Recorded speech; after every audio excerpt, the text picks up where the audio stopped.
कार्तिक से कल से पंचविगुम शुरू हो जाएगा, जिसमें हम 5 दिन, कोई लोग पंचविगुम करते हैं, पंचविगुम की कहानी लेते, कोई पंचविगुम के व्रत करते हैं, कोई पंचविगुम के व्रत भी करते हैं। लेकिन ये पंचविगुम की कहानी मेन होती है। कहते हैं कि पूरे कार्तिक नहाओ मत नहाओ, लेकिन पंचविगुम में भी नहा लो तो उसमें भी बहुत फर्क पड़ जाता है।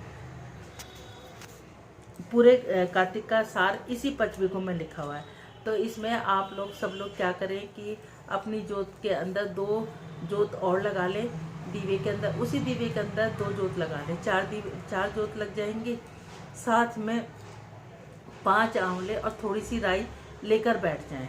ठीक, पहले इसकी पंचविगुम की कहानी कहें और उसके बाद अक्कड़ पक्कड़ करें। तो पंचविगुम की कहानी कुछ इस प्रकार है। एक साहूकार के बेटे की बहू थी, जो बहुत सुबह उठकर कार्तिक के महीने में रोजाना गंगा जी नहाने जाया करती, पराये पुरुष का मुंह नहीं देखती। एक राजा का लड़का था, जब भी वह गंगा जी नहाने जाती तो सोचता इतनी सुबह नहाने आता हूँ तो भी मुझसे पहले कौन नहा लेता है। 5 दिन कार्तिक के रह गए। उस दिन साहूकार की बहू ने नहाकर जा रही थी तो राजा का बेटा आ गया। खुड़का सुनकर वह जल्दी जल्दी जाने लगी तो उसकी माला मोचड़ी वहीं छूट गई। राजा का लड़का है, सोचने लगा जिसकी माला मोचड़ी इतनी सुंदर है वह खुद कितनी सुंदर होगी। सारी नगरी में राजा ने होला फिरवा दिया, जिसकी माला मोचड़ी है वो मेरे पास 5 रातें आएगी। साहूकार के बेटे की बहू ने कहलावा दिया, मैं 5 दिन आऊंगी, किसी को साग भरने के लिए बिठा देना। राजा ने गंगा जी पर बिछावन करके एक तोते को पिंजरे पे टांग दिया। सुबह आई, पहली पौड़ी पर पैर रखकर बोली, एक कार्तिक के ठाकुर, राई दामोदर, 5 पांडु, छठे नारायण, भीषम राजा, उस पापी की नींद आ जाए। राजा को नींद आ गई। मैं नहा धोकर जाने लगी तो तोते से बोली, सुबह सुबह तेरे गल लागू वीरा, मेरे साग भरियो वीरा। सुबह बोला, कोई वीरा भी साग भरता है? वह बोली, सुबह सुबह मैं तेरे पग लागू नेवर, साग भरियो मेरा देवर। सुबह बोला, अच्छा भाभी, मैं तेरी साग भरूंगा। वह तो कहकर चली गई। राजा हड़बड़ा कर उठा, सुबह से बोला, सुबह सुबह वह आई थी, कैसी थी? सुबह बोला, आवासी बिजली, होली सी झल, केला सी कामनी, गुलाब सा रंग। राजकुमार ने कहा, आज मैं उंगली चीर कर बैठूंगा। फिर उसे नींद आ गई। दूसरे दिन उंगली चीर कर लेट गया। जब वह भगवान से प्रार्थना करी तो फौरन राजकुमार को नींद आ गई और वह नहाकर चली गई। राजकुमार ने उठकर तोते से पूछा तो तोते ने सारी बात कह दी। तब राजकुमार बोला, मैं आंखों में मिर्ची डालकर बैठूंगा। वह रात को आंखों में मिर्ची डालकर बैठ गया। वह आई और उसने प्रार्थना कर दी, जिससे राजकुमार को नींद आ गई। वह नहाकर चली गई। राजकुमार ने तोते से पूछा, क्या वह आई थी? तोते ने कहा, आई थी। राजकुमार ने कहा, आज मैं बिना बिस्तर के बैठूंगा। वह रात को बिना बिस्तर के बैठ गया। जब वह नहाने आई तो उसने भगवान से फिर प्रार्थना करी। राजकुमार को नींद आ गई। वह जब नहाकर जाने लगी तो आंख बंद करके चली गई। राजकुमार ने उठकर देखा तो वह नहाकर चली गई। राजकुमार बोला, आज तो मैं आग की अंगीठी पर बैठूंगा, जिससे नींद ही नहीं आएगी। वह अंगीठी रखकर बैठ गया। साहूकार की बहू आई, उसने भगवान से प्रार्थना की, 4 रातें तो निकाल दी, बस आज की रात और निकाल दो। भगवान ने उसका सत रखा। राजकुमार को नींद आ गई। वह नहाकर जाने लगी तो तोते से बोली, इस पापी से कह देना मेरी 5 रातें पूरी हो गई, इसलिए मेरी मोतियों की माला मेरे घर भेज दे। सुबह राजा के लड़के ने तोते से पूछा, वह आई थी? तो तोते ने कहा, वह आई थी और उसने अपनी माला मंगवाई है। तब राजकुमार ने सोचा, वह सच्ची है, उसका तो भगवान ने भी सत रख लिया। थोड़े दिन बाद राजा के शरीर पे कोड़ निकल आया। वह तड़पने लगा।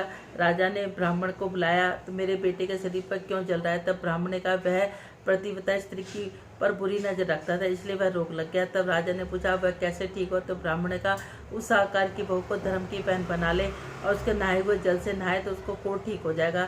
राजा ने उसकी माला लेकर साहूकार के गया। साहूकार से कहा, यह माला आपकी बहू की है, उसके नहाए हुए जल से मेरे बेटे को नहला दो। साहूकार ने कहा, वह किसी पराये पुरुष का मुंह नहीं देखती, इस नाली के नीचे राजकुमार को बिठा देना, जब वह नहाएगी तो ऊपर से वह पानी गिर जाएगा। राजकुमार नाली के नीचे बैठ कर नहाया तो उसकी चंदन जैसी काय होगी। हे पंचविभु देवता, जैसे साहूकार की बहू का सत रखा वैसे सबका रखना। कहते सुनते हुंकारा भरते सारे परिवार का सत रखना। और आप लोग एक एक आंवला लेते जाओ, थोड़ी सी राई लेते जाओ और इस तरीके से बोलो, पूनो नहाई, पड़वा नहाई, 5 रतन पच, तीरथ पंच भीकम नहाई, 1 टका मेरी गांठ में सुनियो रघुराई। 1 टका मेरी गांठ में सुनियो रघुराई, आधे का लाई आंवला आधे की राई। राई दामोदर सांवरो जिसने सृष्टि रचाई, राजा के घर उतरी पुतली बनाई, राजा लाए ब्याह के रानी बनाई। 4 चक्कर 4 मक्कर 4 दिए की लोरी, मैं तुझसे पूछूं श्री कृष्ण जी कब निस्तारा होए, आए कार्तिक का महीना तब निस्तारा होए। ऐसे करके पहला आंवला चढ़ा दें। उसके बाद फिर बोले पूनो नाई पड़वा नाई, 5 रतन पच विगम नाई, 1 टका मेरे गांठ में सुनियो रघुराई, आधे का लाई आंवला आधे की राई, राई दमोदर सांवरो जिसने सृष्टि रचाई, राजा के घर उतरी पुतली बनाई, राजा लाए ब्याह के रानी बनाई, 4 अक्कड़ 4 मक्कड़ 4 दिए किलोई रे, मैं तो ये पूछूं किशन जी कब निस्तारा होए, आए कार्तिक का महीना आया गंगा का स्नान तब निस्तारा होए। फिर दोबारा से गाएं आधे के लाई आधे का लाई आंवला आधे की राई, राई दमोदर सांवरो जिसने सृष्टि रचाई, राजा के घर उतली पुतली बन आई, राजा लाए ब्याह के रानी बन आई, 4 चक्कर 4 मक्कर 4 दिए की लोरी, मैं तो ये पूछूं किशन जी कब निस्तारा होए। आए कार्तिक का महीना आए आंवला नौमी का दिन तब निस्तारा होए। राजा लाए ब्याह के रानी घर आई, राजा के घर उतरी पुतली बन आई, 4 चक्कर 4 मक्कर 4 दिए की लोई रे, मैं तो तुझसे पूछूं किशन जी कब निस्तारा होए। जब आए कार्तिक का महीना, जब आए देव उठानी काशी का दिन तब निस्तारा होए। राजा लाए ब्याह के रानी घर आई, राजा के घर उतरी पुतली बन आई, 4 चक्कर 4 मक्कर 4 दिए किलोई रे, मैं तो ये पूछूं किशन जी कब निस्तारा होए। आए कार्तिक का महीना आए गंगा का स्नान तब निस्तारा होए रे। राजा लाए ब्याह के रानी घर आई, राजा के घर सांवरो जिसने सृष्टि रचाई, 4 चक्कर 4 मक्कर 4 दिए किलोई रे, मैं तो ये पूछूं किशन जी कब निस्तारा होए। आए कार्तिक का महीना आए काशी का दिन तब निस्तारा हो। इस तरीके से आपको 5 बार बोलने हैं। हर बार एक बार बोल के थोड़ी सी राई लेके, और जहाँ आपने पटवारी बोल रखे या एक प्लेट रख ले, और जोत के जो आपने 4 जोत लगाई है उसके ऊपर एक राई और थोड़ा सा आंवला लेके उसके चारों ऊपर इस तरह से घुमाते हुए बोले कि 4 अक्कड़ 4 मक्कड़ 4 दिए किलोई रे, मैं तो ये पूछूं किशन जी कब निस्तारा हो, आए कार्तिक का महीना तब निस्तारा हो। इस तरह से करते करते आप अपना 5 आंवले चढ़ा दें। इस तरीके से आपको कार्तिक के महीने की पूरी आपको इसका फल मिल जाएगा। और अब हर रोज आप लोगों को, सभी लोगों को अब हर रोज अपने पानी में गंगा जल डालकर और थोड़े से काले तिल डालकर नहाना होगा। कहते हैं कि ग्रहण पड़ने वाला होता है तो पहले से ही अगर उसका असर कम करने के लिए काले तिल और गंगा जल डालकर नहाएं, अपने पूरे परिवार को एक काले तिल और गंगा जल डालकर नहलाएं, तो जो ग्रहण का अशुभ फल होता है वो आना खत्म हो जाता है।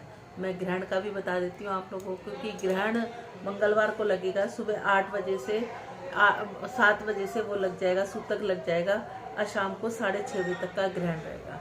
तो सभी लोग हमारी जो पूर्णमासी की पूजा है वो तो करनी है। सुबह उठ के हम 14 को हवन कर लेंगे, लेकिन पूर्णमासी की सुबह उठ के भी तो पूजा पाठ करनी है। करें 8 बजे से पहले पहले अपने ठाकुर जी को खिला पिला के अपना उनको अच्छी तरह से बिठा दें, और उसके बाद सूतक लग जाएगा, और उसके बाद शाम को 7 बजे के बाद ही अपने उसका पर्दा बोलो राधे राधे। यदि आप सब लोगों को ये चैनल अच्छा लगता है तो ज़्यादा से ज़्यादा लाइक करें, ज़्यादा से ज़्यादा शेयर करें, नए हैं तो सब्सक्राइब करें और बेल आइकन को जरूर दबाएं। बोलो राधे राधे।